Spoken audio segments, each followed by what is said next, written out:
Bonjour les amis, j'espère que vous allez bien. Bienvenue dans cette nouvelle vidéo et aujourd'hui on va faire un peu de bricolage, un petit peu de plantation et encore un peu de semis. Et on est le 25 février 2022. Allez, c'est parti. Alors voilà ce qu'on va faire du coup aujourd'hui, c'est créer un nouveau bac de culture pour cette année.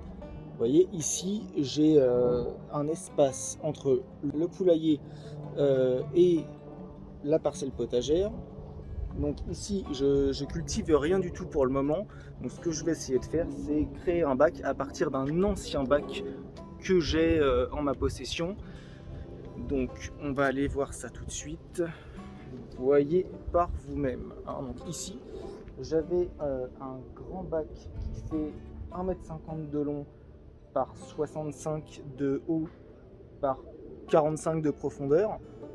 Donc du coup ce que je vais faire, c'est que je vais le retailler parce que je veux pas garder ces 60 cm de large par 65. Je veux le diviser presque en deux pour pouvoir l'installer là-bas et pouvoir faire des cultures. Donc c'est parti pour l'instant bricolage. Allez. Alors du coup, là ce que je viens d'aller faire, c'est mesurer la distance que j'ai entre mon potager et le poulailler pour pouvoir mesurer exactement l'allée que j'aimerais conserver. Donc là j'ai actuellement un passage de 125 cm et je vais faire un bac de 50 cm, donc je vais le réduire d'une dizaine de centimètres. Par contre je vais conserver la longueur qui fait actuellement à peu près 140-150.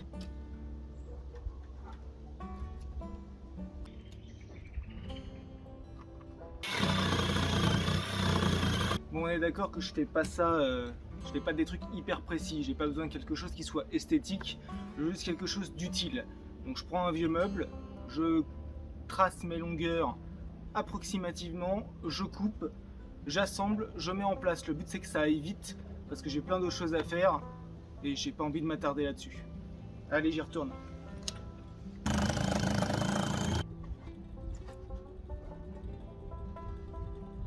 Et voilà.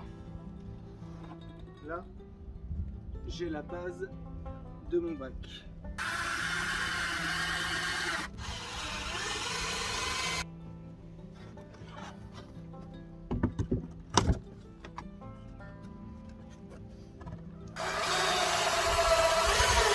Encore quelques vis et puis on est bon. On passera à l'étape suivante.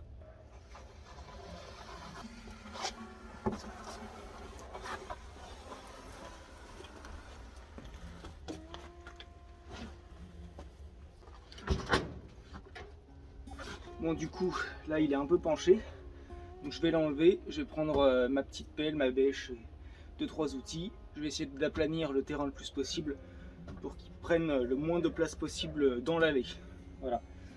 Mais sinon, je suis content. Un bac 100% récup. Un vieux meuble, des bouts de bois que j'avais, même les vis, c'est des vis qui m'avaient déjà servi avant. Donc c'est 100% récup.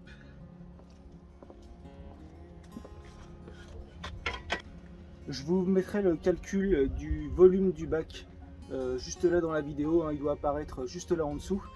Comme ça vous saurez, pour ceux qui ne savent pas calculer un volume, il y aura la formule et on se rendra compte de la superficie, enfin le volume total de ce bac.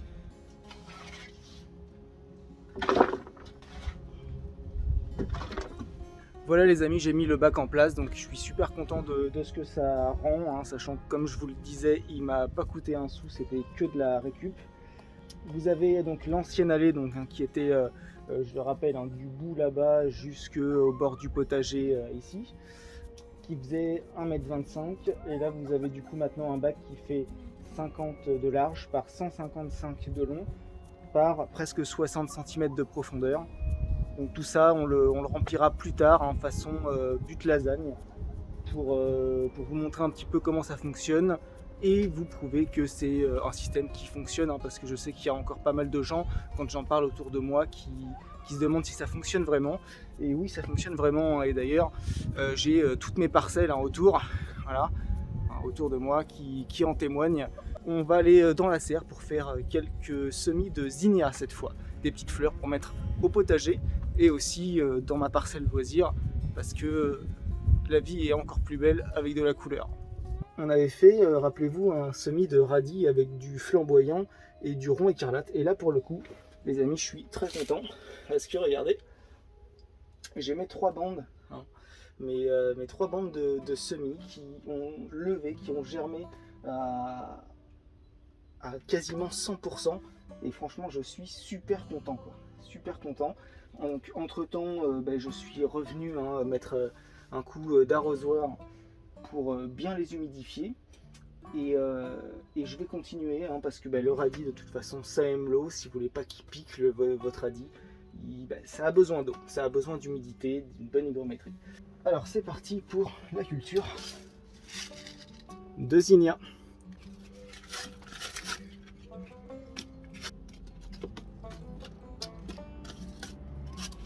Alors comme la dernière fois les amis, pour le coup on commence par prendre des petits godets, donc là je vais en faire 9 pour commencer. Je vais donc mettre un petit peu de terreau à l'intérieur. Vous remplissez comme ça un petit peu et ensuite vous venez tapoter 2-3 fois votre godet sur votre table de rempotage. Comme ça vous êtes sûr de ne pas faire de bêtises. Donc là pour le coup pour le zinnia c'est pas un terreau spécial semis que j'ai pris un terreau ordinaire qu'on utilise pour tout type de plantation. Donc voilà, donc là je prends mes graines de zinnia. Donc dessus il est indiqué que on peut semer mars, avril et mai. On est encore en février, on est fin février, et sachant que moi je fais ça sous serre, donc j'ai quand même beaucoup plus de chances de réussite. Donc après vous n'êtes pas obligé d'avoir une serre, mais avoir pourquoi pas un cadre en bois avec une plaque de verre dessus ou quelque chose pour garder un petit peu de chaleur. C'est quand même ce qu'il y a de mieux.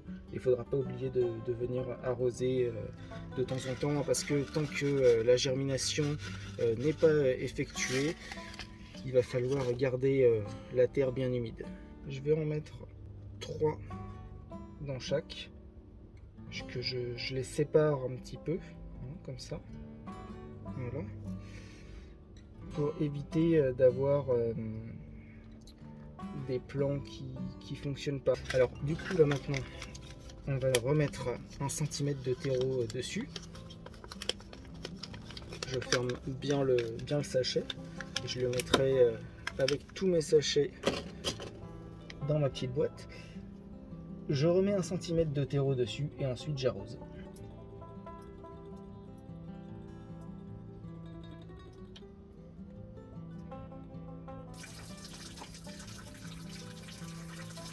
Ok, alors voilà les amis, là c'est bon, j'ai donc placé les godets de zinnia qu'on vient de faire juste ici. J'ai rangé un petit peu le dessus là, des cultures du moment. Maintenant on va passer à la dernière chose pour aujourd'hui. Alors j'en ai déjà planté au jardin, mais ce que je vais faire, c'est que je vais en planter un petit peu derrière. J'ai une ossature où je fais du haricot. Grimper, je fais grimper du haricot. Je vais planter les petits oignons à l'arrière de cette structure pour me permettre de ne pas gâcher de place et faire un maximum de rendement. Alors voilà donc l'ossature dont je vous parlais, où je fais grimper mes haricots chaque année. Il y a encore les restes de l'année dernière. Alors je les laisse parce que c'est des tiges creuses, et les tiges creuses, vous voyez comme là, ça c'est de la courge, c'est un potimarron qui avait grimpé dessus.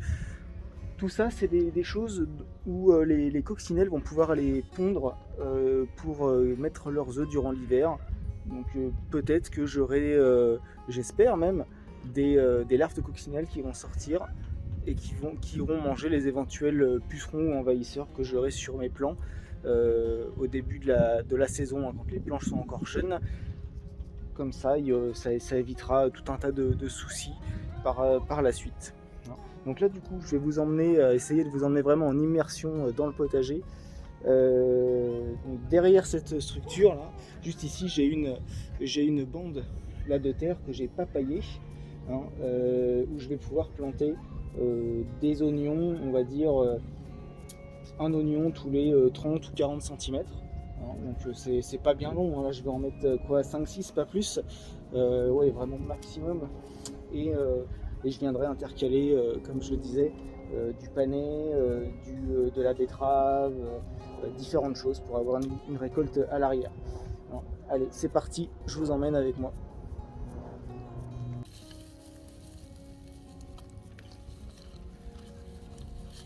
Alors, c'est des oignons jaunes, hein, c'est des oignons jaunes.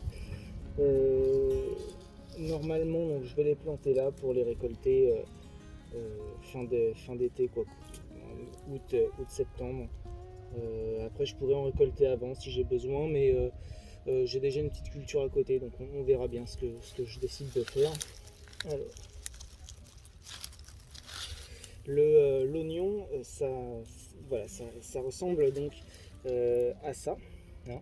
Donc là, je ne sais pas si vous allez bien le voir. Est-ce que ça va faire le point comme il faut? Donc, ouais, voilà. Donc là, du coup, vous avez donc le cul de l'oignon, hein, qui est là, là où ça va faire donc les racines, et le petit pic qui est là, donc d'où va sortir les feuilles. Et bien, il faut bien le planter vers le haut, hein. Et il faut toujours alors mettre la terre au ras du bulbe, hein, en haut du bulbe là.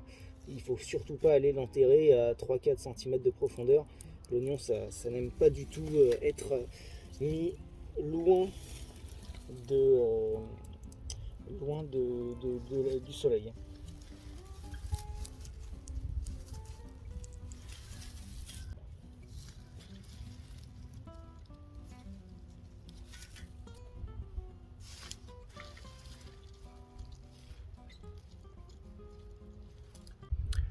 Bon et ben voilà les amis, c'est fini pour cette vidéo. J'espère que ça vous aura plu, ça vous aura donné envie de continuer à me suivre. Et j'espère vous revoir très bientôt dans d'autres vidéos. De toute façon, ce sera le cas, hein, je ne vais pas m'arrêter là. Ce que je ferai, je pense, c'est très prochainement une vraie visite de mon potager. C'est pas bien grand, hein, la vidéo sera pas très longue. Mais voilà, je pourrais vous parler un petit peu des méthodes, de ce que j'ai aussi, toutes les plantes vivaces que j'ai actuellement au potager, de ce que j'ai envie de faire sur cette année. J'ai d'autres vidéos qui vont venir sur l'installation de différentes structures au potager, parce que j'ai l'intention de tester des nouvelles graines, des nouvelles courges, différentes choses. Je vous dirai ce que j'ai moi déjà fait les années passées, ce que je vais mettre en place, ce que je vais faire. Et je vous dis à très bientôt dans une prochaine vidéo. Allez, ciao les amis, à bientôt.